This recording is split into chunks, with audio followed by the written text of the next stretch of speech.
I call this leadership studies. Herbalife's been on this quest right from the very beginning to find leadership. People who can sell the product in a leadership role, not just sell it, but get people to use it, follow up. That's called the beginning of the leadership study. Then when you become a sponsor, you study how to be a good sponsor, giving that early information, because you're that first connection that someone has with Herbalife and the story. They might have heard the story, the Mark Hughes story, but now you're the person who makes it real, either by telephone or in person. So learning to lead someone from what they don't know to what they should know, to give them advice on how to get started, how to get going, how to make it successful. That's quite a responsibility. But that's what leadership is all about. Yes, it's a new opportunity, but it's also a new responsibility. And so I like to go through these leadership studies because we should all continue to be students. Many of you have already become leaders, but here's the key, and that is to be a student leader. Always studying ways to make your leadership more effective, your communication more dynamic, your understanding more expansive, your compassion a little deeper, your willingness to listen, a little better, comprehending and turning it into something valuable that you can give back, that mechanism now starts to work better and better, working better as each year passes. A student leader. And leaders, of course, are not the only ones that need to be students. I wrote down here, the president needs to be a student. Mark Hughes has to continue to be a student. He was a founder of the company, but he's the student founder. He's the president now, but he's the student president. Continually looking for ways, whether it's style or content or product or presentation or understanding or a longer reach now than he had a few years ago. Mark is always looking for ways to be a more powerful leader of the company. Chairman of the board, what an incredible responsibility. In the early years when he first got the title, that's one thing. But now, in a more mature way, he looks at this position of chairman of the board as a very incredible, responsible position. So he has to study ways now. Herbalife being traded, on the open stock exchange. All of those responsibilities he didn't have when the company first got started. But he kept being a student at every position. And of course, at his level, you can imagine what the demands are to keep studying the craft, to make sure you keep up with the latest, not only in the technology of developing products, but in refining the marketing, in doing business in such a variety of countries. So the responsibility of leadership, goes all the way from the top to the bottom. And wherever you find yourself today, myself in my position here, my position as a father, you've got to be a student father. If you're a mother, congratulations. I advise you to continue being a student mother. How could you be more effective as a mother this year versus last year? What new stories could you gather that would be valuable when you have a chance to talk to your children about some specific challenges or problems? That's called continually to being a student parent. So a student distributor, a student president's team member, a student global expansion team member.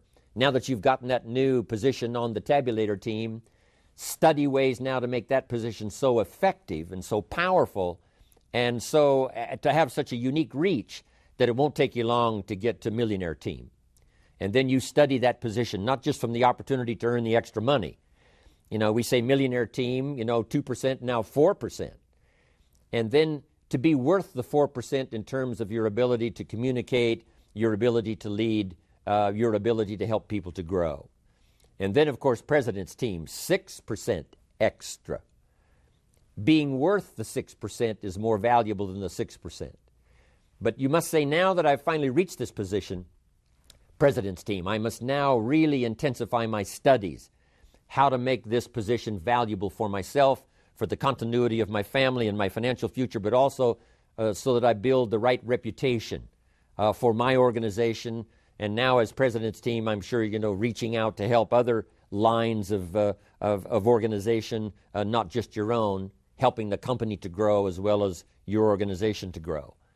Then the big responsibility of Chairman's Club, studying, not just arriving at that position, not just getting the new pin, but saying, how can I be worth the honor and the extra pay, and how can I make my part of the Chairman's Club unique for my contribution?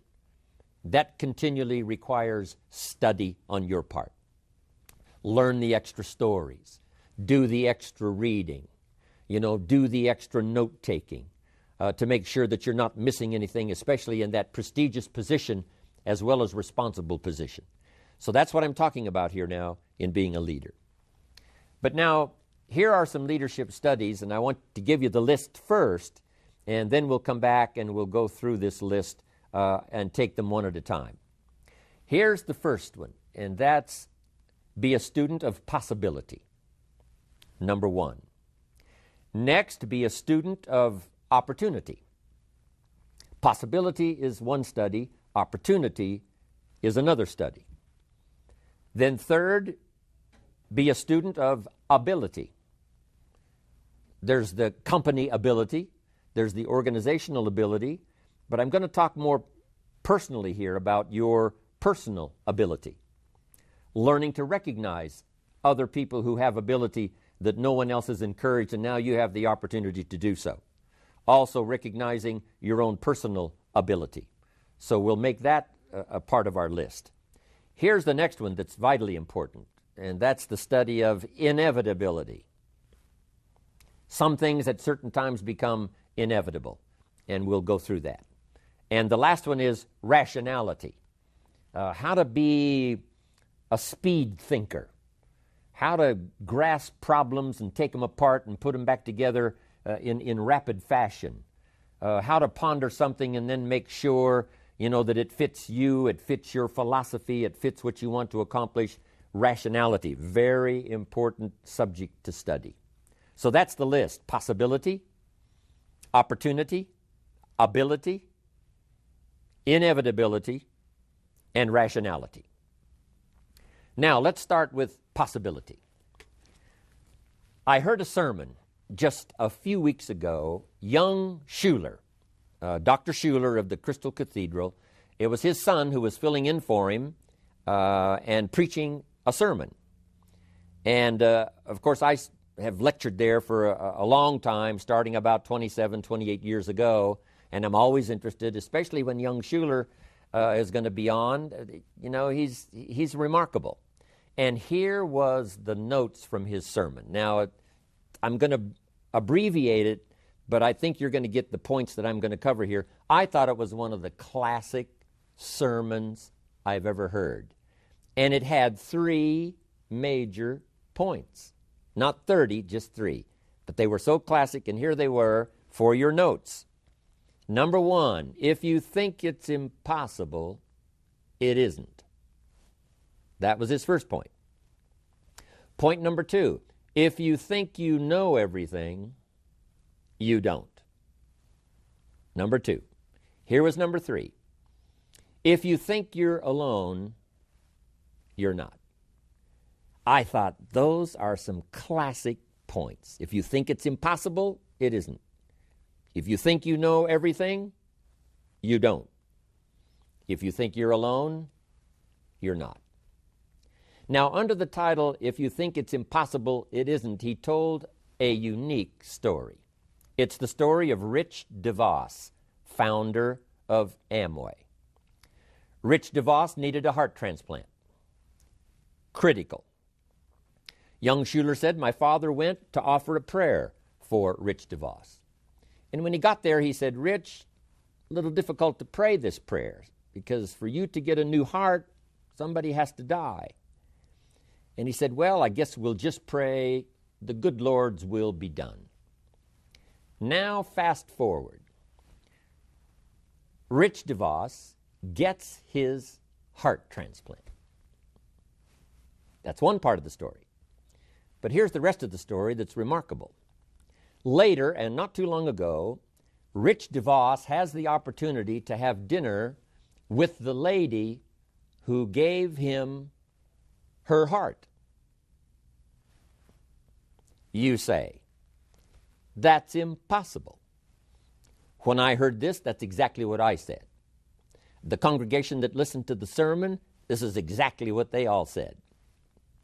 Impossible. You couldn't possibly have dinner with the person who gave you their heart. Here's what happened. There was a lady who needed, I believe it was a liver transplant. And many times it's best if the liver and the heart go together in a transplant. So someone who dies has donated their organs. This lady gets the liver and the heart as a single transplant, and now her heart is left over. And her heart goes to Rich DeVos. And that's how it was possible for Rich DeVos to have dinner with the lady who gave him her heart. Fantastic story. 20 years ago, couldn't have happened. Now, it's impossible. We say it's impossible, but it isn't. No telling what technology will do in the years to come. No telling what your faith can produce. No telling what can be done. That was a great point. If you think it's impossible, it isn't.